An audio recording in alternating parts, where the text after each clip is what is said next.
What's good, family? What's good? You know, what I want to talk about today is something a little different. Talk about uh, sport I'm involved in. Motherfuckers be asking me about working out, about this, about that. And I tell them all the time, man, you get out of it what you put in it. I've been a bodybuilder for 40 years. And maybe longer than that. Yeah, 40 years. We'll just say 40 years. And when I was competing, it was all through the 80s and early 90s.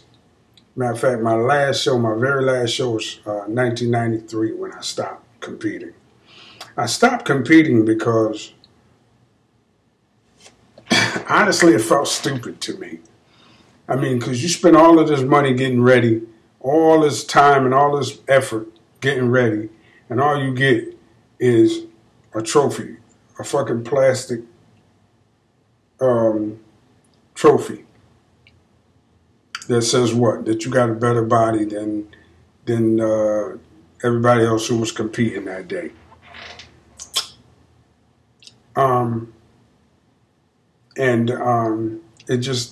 It didn't make any sense to me anymore. It wasn't worth it to me anymore. If I wanted to get into a position where I was going to win money, if I was going to get into a position where I wanted to win money, I would have had to use PEDs. So, and I'm gonna tell you, I'm gonna be honest with you. Before I quit competing, I wanted to see how good I could get with PEDs. So in 1985, I started a cycle of PEDs. And I went maybe 8 months, 9 months. I went about 3 months, by myself, using PEDs, and I got a lot bigger. But, the muscles were smooth and watery. I don't think I gained any appreciable amount of strength. So, I didn't like how I looked. So I got off. I stopped. And, that was 1985. So I waited about a year. I stopped. I went about 3 months. I waited about a year. And then the Junior Nationals was coming to Niagara Falls, New York. And I wanted to go to that one. So a dude at the gym was also going. And he was getting ready. And he was this young white boy. And he got all kinds of ripped. You know what I mean? He was cut up. He looked like a competition bodybuilder. I mean, he was veiny and all that. He wasn't quite as big as me, but he was probably at least 100% more defined.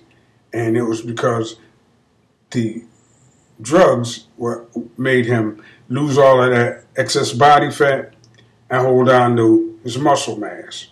That's basically what PEDs do. They do more than that. They allow you to train harder and recover faster also, but that's primarily what they do. So I wanted to go to the Junior Nationals. I wanted to go to a national show. I had some success competing in local shows and regional shows as a natural, but I wanted to try my hand on the national stage as a middleweight.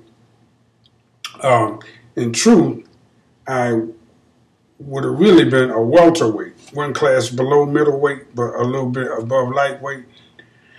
That's what I really wanted to. That's what I really was, but they didn't have that class then, so I had to go in as a middleweight.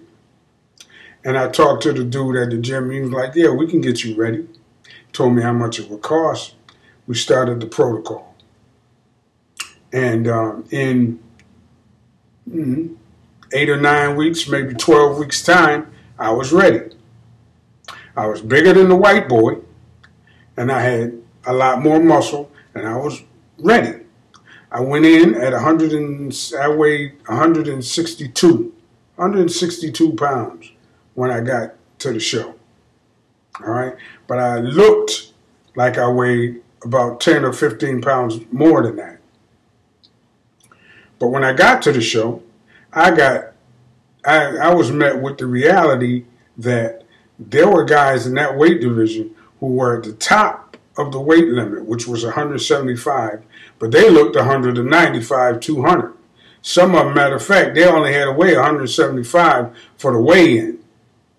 And by the time the prejudging came, which was, I think, the next day, them motherfuckers was 185, 190 because they went home and ate and filled out and blew up, and they came in at the prejudging, you know,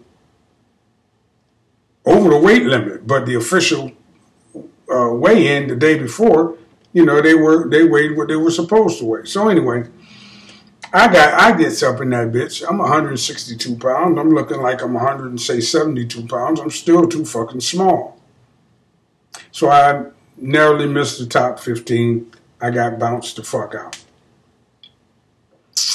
So I took a couple of pictures, and me and my girlfriend at the time, you know, we finished our little vacation. I came on back home. And then me, being the analytical motherfucker that I am, I got to thinking about that shit, and I was like, yo, I spent $800 at the time. Was a lot of money. It's a lot of money now, but it was even more money then. $800 on gear, and I spent another, what, $300, $400 going to and from the contest, eating, hotel room, and that sort of thing. So I spent well over $1,000 getting ready for this show, and I ain't get no fucking trophy. And the experiment I had done prior to that, where I told you I got fat and watery, I competed in a show or two then. I was smooth as a baby's ass. I ain't get no trophies then either. So that was 1, 2, 3 shows in a row where I didn't get a trophy. And I didn't get a trophy because I was experimenting with gear. Now, I'm sure that if I had stayed with it, right, and kept cycling and cycling until I got up and, you know, around, say 190 pounds, you know, on gear and cut, I would have done a lot better. But I didn't want to jeopardize my health. There was a lot of other things going on in my life that I felt were just as important to me. So I didn't pursue it like that. A lot of people didn't understand that shit. They were like, oh, you should go all in on bodybuilding. You should. I don't want to go all in on bodybuilding. I didn't want to go all in on bodybuilding. Because sometimes when you put all of your efforts into one thing, I don't know, when that thing goes away, what are you left with? What are you left with? I think I made the right decision by going off gear and going back natural, because when I went off the gear and went back natural, I lost a little bit of the size, but I kept the cuts. I didn't smooth out. I stayed, you know, lean and muscular. And then I went back to training natural, and I've been natural ever since. I started competing, and I started getting trophies again. Now, when I finally did stop competing in 1993, I was winning trophies. I wasn't winning the whole show, because they was giving those to the big mass monsters. The heavyweight and the super heavyweights was winning the shows. And in my division, the guys that were in my class but on gear, they were winning the shows. But I'd get second or third place. And I was happy with that. So that was my foray into steroids. That was my steroid experiment. That's how that worked out. And I'm glad I made the decision to come off that shit when I did and stay off, because, you know, now, years later, I'm still, that's me knocking on wood, healthy. And, you know, I ain't as cut as I was when I was goddamn 40, but for my age group and the category I'd have to compete in. If I wanted to compete right now as a natural in my weight division, in a master's division, I'm sure I could do quite well. But the other things that meant a lot to me, meant as much to me as a bodybuilder, like, you know, running drill teams, those things did not suffer because of me focusing only on bodybuilding. All of that stuff went well too, so I'm happy with the decision I made. But the point is this: when you black and you training, you could do a lot better, and you could get a lot more definition than the average white boy can. When you black and you training, I mean serious training, not just somebody fucking around in the gym. I'm talking about a black natural bodybuilder. You could do a lot better than the average white bodybuilder can do. The average white bodybuilder can do. Because black people, being from Africa, tend to carry a lot less body fat. And when we start lifting weights, we tend to get a lot more muscular, a lot more defined. Because we have a naturally low, our fat cells are smaller. Because we don't need to carry all that fat because we come from a hot-ass climate. And then when we do get big and start using gear, all of that transforms into a big motherfucker, cut-up ass bodybuilder. Take, for example, Ronnie Coleman. Ronnie Coleman competed naturally all the way up until his first Olympia. And he was a big motherfucker. Look at his pictures when he was powerlifting in college and stuff. And when he first started bodybuilding. Now, he ran into a brick wall when he started running up on Flex Wheeler and Kevin Levrone and Sean Ray and Chris Cormier and them. Because they also black and they got the same gifts that he has, only they are already on gear.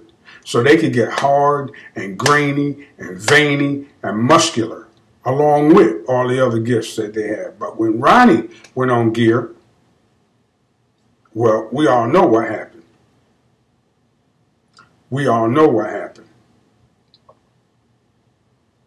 If you're a bodybuilder and you're in the gym, if you're a black bodybuilder and you're in the gym, and you ain't 5'10", 6 foot tall,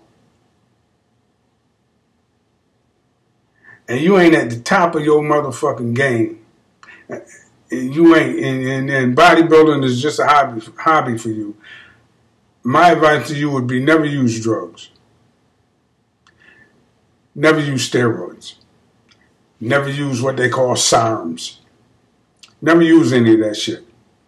If you eat right, and you train properly, and you get enough rest, and you do your cardio, you will get cut, and you will be better and more muscular and more defined than the average guy out there walking around.